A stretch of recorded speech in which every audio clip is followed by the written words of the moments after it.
Good morning students of class 7। आज हम संस्कृत में एकादश पाठ द्वादश पाठ लेसन 11 और 12 का रिवीजन वर्क करेंगे। ठीक है, देखते हैं। पहला जो है हमारा समवायो ही दुर्जय। ठीक है, इनमें कुछ कैरेक्टर हैं वो देखते हैं। चटका यानी चिड़िया जिसके साथ अन्याय होता है वो, गज हाथी, वीड़ारवा मक्षिकाया, वीड़ारवा नाम की एक मक्खी रहती है।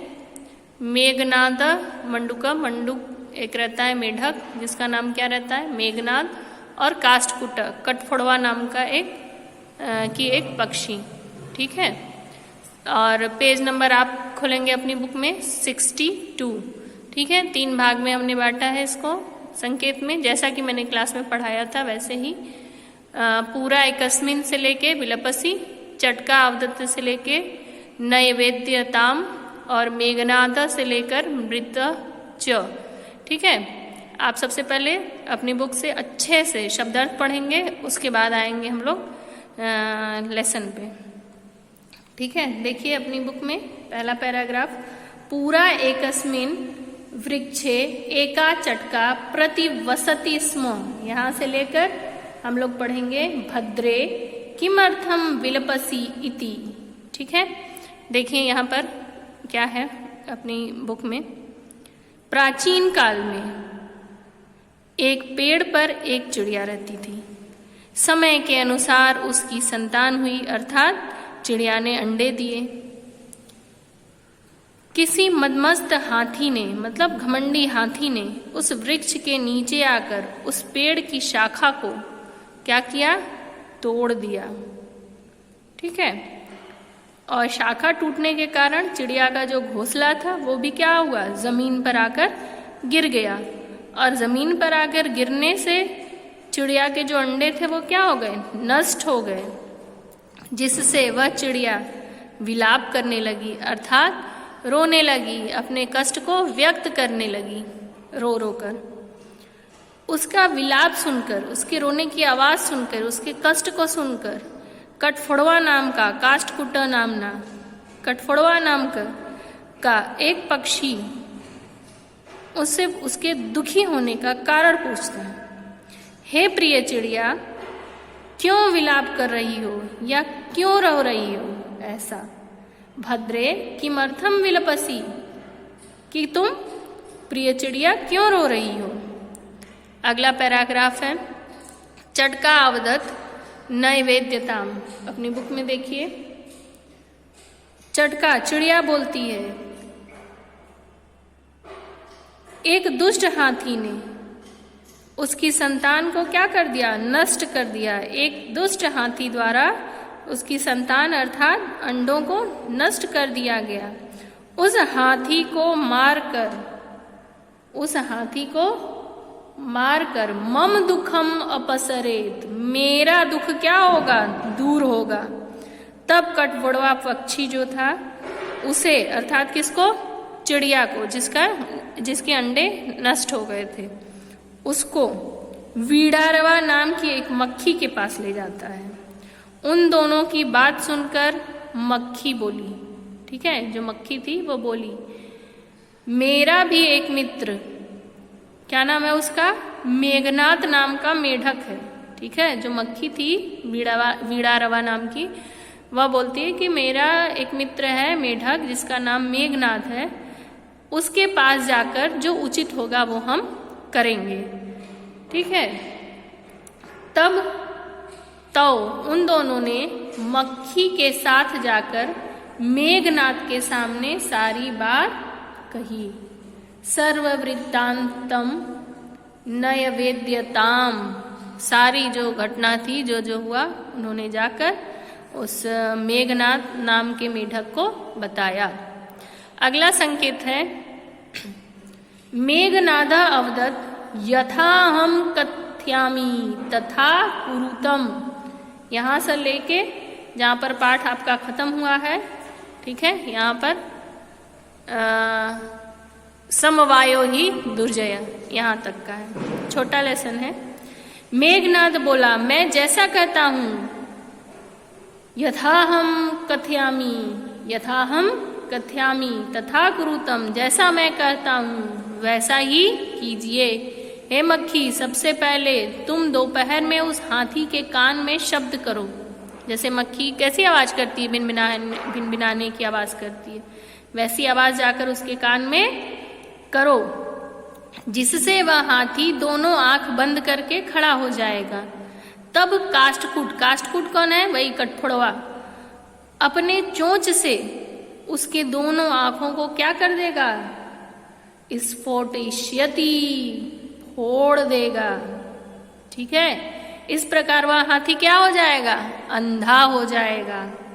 इस प्रकार से वह हाथी अंधा हो जाएगा और प्यास से व्याकुल वह हाथी तालाब की ओर भागेगा। और रास्ते में बहुत बड़ा क्या है, गड्ढा है, महान गर्त अस्ति, बड़ा गड्ढा है उस गड्ढे के पास। ठीक है, वो बताता है कि अंधा हो जाएगा, फिर उसे प्यास लगेगी, फिर वो प्यास के लिए तालाब की ओर जाएगा और रास्ते में एक बहुत बड़ा क्या है, गड्ढा है। उसके अंदर, उस गड्ढे के अंदर मेघनाद बोलता है मैं रहूंगा और मैं आवाज करूंगा, मतलब मेढक की आवाज निकालेगा, टर टर। ठीक है, मेरी आवाज से उस गड्ढे को तालाब समझकर वह हाथी उस गड्ढे में गिर जाएगा और मर जाएगा। ठीक है, गिर जाएगा और मर जाएगा। तब वैसा ही करने पर, अर्थात जैसा उन्होंने प्लान किया था वैसा ही करने पर, अर्थात क्या करने पर, मक्खी के द्वारा उसके कान में आवाज करने पर, कठफोड़वा के द्वारा उसके आंख को फोड़ने पर, हाथी को तालाब की ओर प्यास के लिए जाने पर, जब मेघनाथ रास्ते में क्या करेगा, आवाज करेगा और उस गड्ढे में गिरकर हाथी के मर जाने पर, वह हाथी दोपहर में मेढक की आवाज का अनुकरण करेगा, अनुकरण माने पीछा करेगा और उस बड़े गड्ढे में गिर गया और मर भी गया, गिरा और मर गया। इसी प्रकार कहा गया है बहुनामप्य सारणाम समवायो ही दुर्जय, अर्थात बहुत सारे कमजोर प्राणी भी यदि मिलकर रहें तो उन्हें जीतना क्या हो जाता है, कठिन हो जाता है। दुर्जय, जीतना कठिन हो जाता है। एक प्रकार से इस पाठ में पूरा क्या बताया गया है कि हाथी जो था वो क्या था, शक्तिशाली था, शक्ति का प्रतीक है, लेकिन जो कमजोर प्राणी है वो मिलकर उस हाथी को हरा देते हैं। एक मक्खी, चिड़िया, मेढक, ये कठफोड़वा पक्षी, ये मिलकर क्या करते हैं, एक विशाल हाथी को भी मृत्यु के घाट उतार सकते हैं। एक तरह से इसमें कहा गया है कि एकता में क्या है, शक्ति है।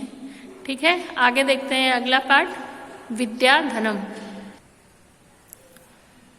विद्याधनम पाठ से सबसे पहले आप इसके दोहे पढ़ेंगे ध्यान से, उसके बाद इसका शब्दार्थ याद करेंगे, उसके बाद आप इसका हिंदी अनुवाद देखेंगे। पहला देखिए, इसमें 4 हैं, पहला देखते हैं। ठीक है, न चौरहार्यम न च राजहार्यम न भ्रातृभाज्यम न च भारकारी व्यय कृते वर्धत एव नित्यम विद्याधनम सर्वधन प्रधानम। विद्या रूपी धन न चोरों के द्वारा चुराने योग्य है, न ही राजा के द्वारा छीनने योग्य है, न भाई द्वारा बांटने योग्य है और न भार को बढ़ाने वाला है। यह धन खर्च करने पर, यह व्यय करने पर, खर्च करने पर बढ़ता है। विद्या रूपी धन सर्वधन प्रधानम, सभी प्रकार के धनों में प्रधान है, अर्थात श्रेष्ठ है। अगला है, विद्या नाम नरस्य रूपम अधिकम प्रछन्न गुप्तम धनम, विद्या भोगकारी यश सुखकारी, विद्या गुरुणाम गुरु, विद्या बंधुजनो विदेश गमने, विद्या परा देवता, विद्या राजसु पूज्यते न ही धनम, विद्या विहीन पशु। ठीक है, देखिए, विद्या ही मनुष्य का वास्तविक रूप अर्थात सौंदर्य है। ठीक है, यह अत्यंत गुप्त धन है। ठीक है, अगर आपके पास ढेर सारा पैसा हो, कैश शो लेके जाएंगे, लोगों को दिखेगा। ठीक है, ज्वेलरी या ढेर सारी पहने रहे दिखेगा, लेकिन आपके पास बहुत अधिक विद्या हो तो आप कैसे दिखेगा? जब आपको अपनी विद्या का व्यक्त करना होगा, जब आप पढ़ाएंगे लोगों को, आपकी जानकारी के बारे में पता चलेगा, या कोई ऐसा कंपटीशन हो जिसमें पढ़ाई का हो, IAS PCS का, डॉक्टरी का, वहाँ आपकी विद्या पता चलेगा, रोड पे चलते हुए नहीं। ठीक है, वो संस्कार अलग चीज हो गई, विद्या अलग चीज हो गई। ठीक है, विद्या ही मनुष्य का वास्तविक रूप या सौंदर्य है। यह अत्यंत गुप्त धन है। विद्या भोग का साधन उपलब्ध कराने वाली है। विद्या गुरुओं की भी क्या है? गुरु है। विदेश जाने पर विद्या क्या है? मित्र है। विद्या सबसे बड़ी श्रेष्ठ देवता है। राजाओं में भी विद्या की पूजा होती है, न कि धन की।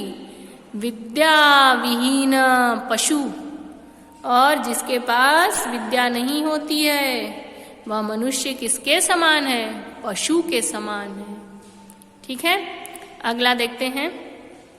केयूरा न विभूषयन्ति पुरुषम हारा न चंद्रोज्ज्वला न स्नानम न विलेपनम न कुसुमम न अलंकृता मूर्धजा वाण एका सम अलंकरोति पुरुषम या संस्कृता धार्यते क्षीयन्ते अखिल भूषणानि सततम वाग्भूषणम भूषणम। ठीक है, इसका अर्थ देखिए। बाजूबंद, चंद्रमा के समान उज्जवल हार, स्नान, सुगंधित द्रव्य, लेप, फूल और फूलों से सजाए हुए केश आदि मनुष्य को सुशोभित नहीं करते हैं, अर्थात मनुष्य की सुंदरता नहीं बढ़ाते हैं, बल्कि एक संस्कार युक्त, संस्कार को धारण किए हुए वाणी, जो हमारी बोली है, वाणी जो है हमारी, वह मनुष्य को अलंकृत करती है। अन्य सभी आभूषण नष्ट हो जाते हैं।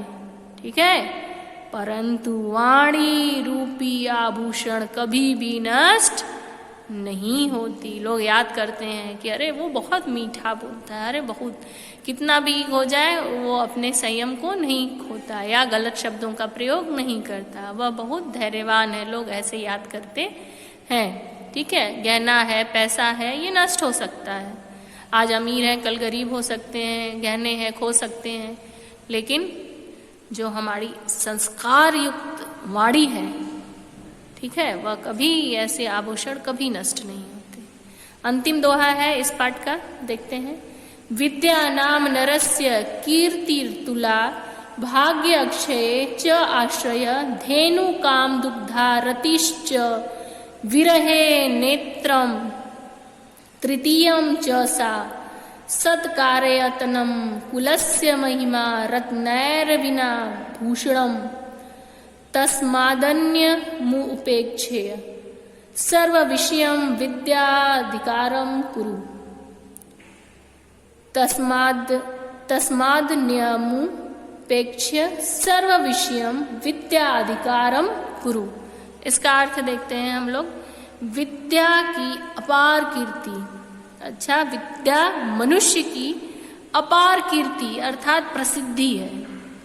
मनुष्य देखते हैं ना आप, कैसे कीर्ति माने प्रसिद्धि है। जैसे आपके मोहल्ले में कोई अच्छा कंपटीशन, कोई एग्जाम निकाल ले, बढ़िया नौकरी मिल जाए, तो क्या होता है, घर परिवार का, माँ बाप का तो छोड़ो, मोहल्ले का भी नाम, शहर का भी नाम होने लगता है कि अरे वहाँ का लड़का है जो उसमें नीट में फर्स्ट रैंक लाया है, या IIT में या UPSC में टॉप किया होता है ना, तो पूरे कीर्ति जो है आपकी हर जगह फैलाने का काम करता है। प्रसिद्धि का कौन?